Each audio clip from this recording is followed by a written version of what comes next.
जय श्री राधे कृष्ण। आप सभी का आपके अपने YouTube चैनल बहुत स्वागत है।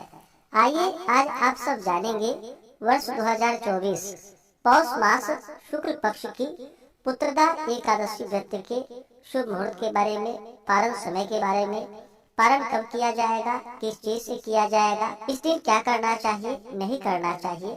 तो आइए जानते हैं इन सबों के बारे में। आप सभी भक्तों को पौष मास की पुत्रदा एकादशी व्रत की ढेर सारी शुभकामनाएं। आप सभी के जीवन में लक्ष्मी नारायण की कृपा से आप सभी को सभी प्रकार के सुख और समृद्धि की प्राप्ति हो। इसी प्रकार से ज्ञानवर्धक जानकारियां प्राप्त करते रहने के लिए, व्रत पूजा के बारे में जानने के लिए, कथा को सुनने के लिए चैनल पे अगर आप पहली बार आए हैं तो चैनल को लाल बटन दबा करके सब्सक्राइब करें, साथ में बेल आइकन घंटी को दबाएं ताकि वीडियो का नोटिफिकेशन आपको समय से मिलता रहे। वीडियो को लाइक करें, शेयर करें, कमेंट में भगवान विष्णु की जय जरूर लिखें। प्रत्येक माह के कृष्ण पक्ष और शुक्ल पक्ष की एकादशी तिथि के दिन एकादशी का व्रत किया जाता है। एक वर्ष में 24 एकादशी का व्रत होता है, वहीं पे अधिक मास हो तो 2 बढ़कर 26 एकादशी का व्रत होता है। हर व्रत का अपना अपना विशेष महत्व माना गया है। इसी प्रकार से पौष पुत्रदा एकादशी व्रत का अपना विशेष महत्व है। वैसे पुत्रदा एकादशी का व्रत जो कि वर्ष में 2 बार मनाया जाता है, एक तो श्रावण महीने के शुक्ल पक्ष में और दूसरा पौष माह के शुक्ल पक्ष में पुत्रदा एकादशी का व्रत किया जाता है। यह सभी प्रकार के पापों को नष्ट करने वाली है और इस व्रत के प्रसाद से मनुष्य पुत्रवान, विद्वान, कीर्तिमान, लक्ष्मीवान और यशस्वी होता है और अंत में इस व्रत के प्रभाव से भगवान विष्णु के धाम की प्राप्ति होती है। तो आइए जानते हैं पौष मास की पुत्रदा एकादशी व्रत के शुभ मुहूर्त के बारे में। पौष मास शुक्ल पक्ष पुत्रदा एकादशी तिथि प्रारंभ समय 20 जनवरी 2024 दिन शनिवार शाम 7:29 और एकादशी तिथि की जो समाप्ति है वह 21 जनवरी 2024 दिन रविवार को शाम 7:29 पे। तो हमें शुद्ध रूप से सूर्योदय व्यापनी के अनुसार जो एकादशी व्रत के लिए समय प्राप्त हो रहा है वह समय सभी 21 जनवरी 2024 दिन रविवार को व्रत को धारण करेंगे और द्वादशी तिथि की जो समाप्ति है वह 22 जनवरी 2024 दिन सोमवार को शाम 7:54 पे द्वादशी तिथि की समाप्ति है। इस व्रत का पारण जो कि 22 जनवरी को किया जाएगा, एकादशी व्रत का पारण जो कि हरिवासर समाप्त होने के बाद किया जाता है। हरिवासर का समय द्वादशी तिथि का पहला चौथाई हिस्सा हरिवासर का होता है, उसे छोड़ करके व्रत का पारण करना चाहिए। तो इस बार पुत्रदा एकादशी व्रत का पारण जो कि 22 जनवरी को किया जाएगा, पारण का समय सुबह 7:14 से सुबह 9:21 तक व्रत का पारण किया जाएगा। पुत्रदा एकादशी व्रत का पारण जो कि गोमयेन पारण यानी कि गाय के गोबर से व्रत का पारण है, यह संभव ना हो पाए तो आप तुलसी दल, जल या फल से व्रत का पारण करें। 21 जनवरी को जो सूर्योदय का समय है वह समय सुबह 6:44 और सूर्यास्त शाम 5:33। राहु काल का जो समय होगा वह समय शाम 4:12 से शाम 5:33 तक होगा और 22 दिसंबर को राहु काल सुबह 8:05 से सुबह 9:27 तक होगा।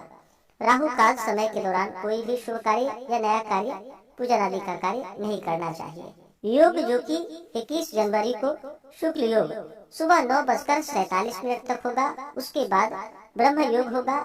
एकादशी तिथि के दिन इस बार जो कि द्विपुष्कर योग भी बन रहा है जो कि सुबह 3:52 से अगले दिन सुबह 7:14 तक होगा और 22 जनवरी को सर्वार्थ सिद्धि योग और अमृत सिद्धि योग भी बन रहा है जो कि सुबह 7:14 से अगले दिन सुबह 4:58 तक होगा। 22 दिसंबर को रवि योग भी बन रहा है जो कि सुबह 4:58 से अगले दिन सुबह 7:13 तक होगा। तो इस बार बड़ा ही अच्छा योग बन रहा है एकादशी तिथि के दिन भी और द्वादशी तिथि के दिन भी। इन योग में पूजन आदि का कार्य करना जो कि बड़ा ही पुण्य फलदायी माना गया है, इसका अधिक फल माना गया है। 21 जनवरी को नक्षत्र जो कि रोहिणी नक्षत्र होगा, अगले दिन सुबह 3:52 तक। उसके बाद मृगशिरा नक्षत्र। ब्रह्म मुहूर्त का समय एकादशी तिथि के दिन सुबह 5:27 से सुबह 6:20 तक होगा। तो जो भी एकादशी का व्रत धारण करने वाले हैं वो सभी 20 जनवरी 2024 दिन शनिवार को एकादशी व्रत 10वें दिन के नियम का पालन करेंगे। 21 जनवरी को एकादशी का व्रत धारण करेंगे और 22 जनवरी को एकादशी व्रत का पारण किया जाएगा। जो भी एकादशी का व्रत धारण करने वाले हैं उन्हें चाहिए कि 10वीं तिथि के दिन सूर्यास्त होने से पहले ही शुद्ध और सात्विक आहार ग्रहण कर लेनी चाहिए। 10वीं एकादशी और द्वादशी इन 3 दिनों तक जो कि शुद्ध और सात्विकता का पालन करना चाहिए। तामसिक वस्तुओं का प्रयोग नहीं करना चाहिए। नशीले पदार्थों आदि का सेवन नहीं करना चाहिए। भक्ति पूर्वक भगवान का जो कि व्रत धारक को चाहिए कि 10वीं की सूर्यास्त से पहले ही भोजन ग्रहण कर ले और 10वीं की रात्रि ब्रह्मचर्य का पालन करते हुए भगवान विष्णु के नामों का और एकादशी व्रत का स्मरण करते हुए सोना चाहिए। एकादशी की सुबह ब्रह्म मुहूर्त में उठ करके नित्य क्रियाओं से निवृत्त होकर के गंगा नदी में स्नान करना चाहिए।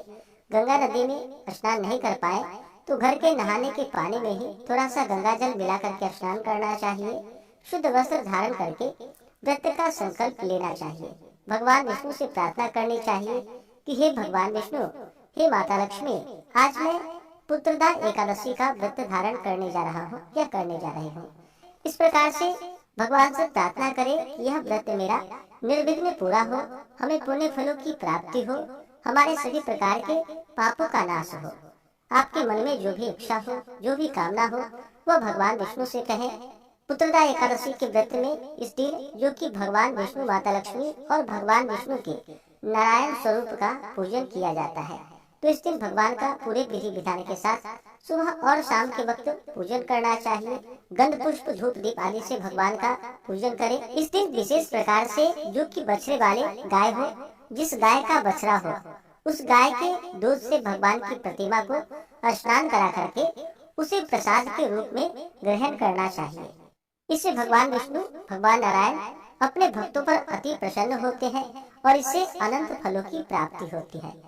तो इस दिन बछड़े वाले गाय के दूध से भगवान का अभिषेक अवश्य ही करें और उसे प्रसाद के रूप में ग्रहण भी करना चाहिए। नैवेद्य में विशेष प्रकार से दूध से बने हुए वस्तुओं का भगवान को भोग लगाए। ऋतुफल आदि का भगवान को भोग लगाना चाहिए। भगवान विष्णु को अक्षत नहीं चढ़ाया जाता है, इस बात का ध्यान रखें। अक्षत की जगह उन्हें काले तिल या सफेद तिल अर्पित करें। भगवान को तुलसी दल अवश्य ही चढ़ाए। बिना तुलसी के भगवान विष्णु का पूजन संपन्न नहीं माना जाता है, तो तुलसी दल भगवान विष्णु को अर्पित करें। और फिर पुत्रदा एकादशी व्रत का कथा श्रवण करनी चाहिए, भगवान की आरती करनी चाहिए। इससे भगवान विष्णु अपने भक्तों पर अति प्रसन्न होते हैं। इस प्रकार से एकादशी तिथि के दिन भगवान का पूजन करें और रात्रि में जागरण करते हुए समय को व्यतीत करना चाहिए। और द्वादशी की सुबह उठ करके नित्य क्रियाओं से निवृत्त होकर के स्नान करके शुद्ध वस्त्र धारण करके भगवान का पूजन और आरती कर ले। इसके बाद ब्राह्मणों को भोजन करवाए, ब्राह्मणों को दान और दक्षिणा दे, गरीबों को भोजन करवाए और फिर समय के अनुसार व्रत का पारण करना चाहिए। इस प्रकार व्रत को धारण करने से निसंतान को संतान प्रदान करने वाली है, सभी प्रकार के पापों का नाश करने वाली है और यह सभी प्रकार से मंगल कारक व्रत है। व्रत के दौरान कुछ बातों का ध्यान रखना चाहिए। एकादशी तिथि के दिन और 10वीं तिथि के दिन जो कि चावल ग्रहण बिल्कुल भी नहीं करनी चाहिए। इस दौरान तामसिक वस्तुओं का, नशीले पदार्थों का सेवन नहीं करना चाहिए। मांस, मदिरा, लहसुन, प्याज आदि का प्रयोग बिल्कुल भी ना करें। शुद्ध और सात्विकता का पालन करें। व्रत के दौरान किसी के ऊपर क्रोध नहीं करनी चाहिए। अपने मन में किसी के प्रति ईर्ष्या या द्वेष का भाव नहीं लाना चाहिए। पूर्ण श्रद्धा भक्ति भाव के साथ भगवान का पूजन करना चाहिए। इस दिन ओम नमो भगवते वासुदेवाय, ओम नमो नारायणाय इन मंत्रों का जप करना चाहिए। इससे पुण्य फलों की प्राप्ति होती है। तो आशा करता हूँ कि यह जानकारी आपको अच्छा लगा हो। ऐसे ही ज्ञानवर्धक जानकारियाँ प्राप्त करने के लिए चैनल पे अगर आप पहली बार आए हैं तो चैनल को लाल बटन दबा करके सब्सक्राइब करें, साथ में बेल आइकन घंटी को दबाएं ताकि आने वाली वीडियो का नोटिफिकेशन आपको समय से मिलता रहे। वीडियो को लाइक करें, शेयर करें। सुखी रहें और स्वस्थ रहें। जय श्री राधे कृष्ण। धन्यवाद।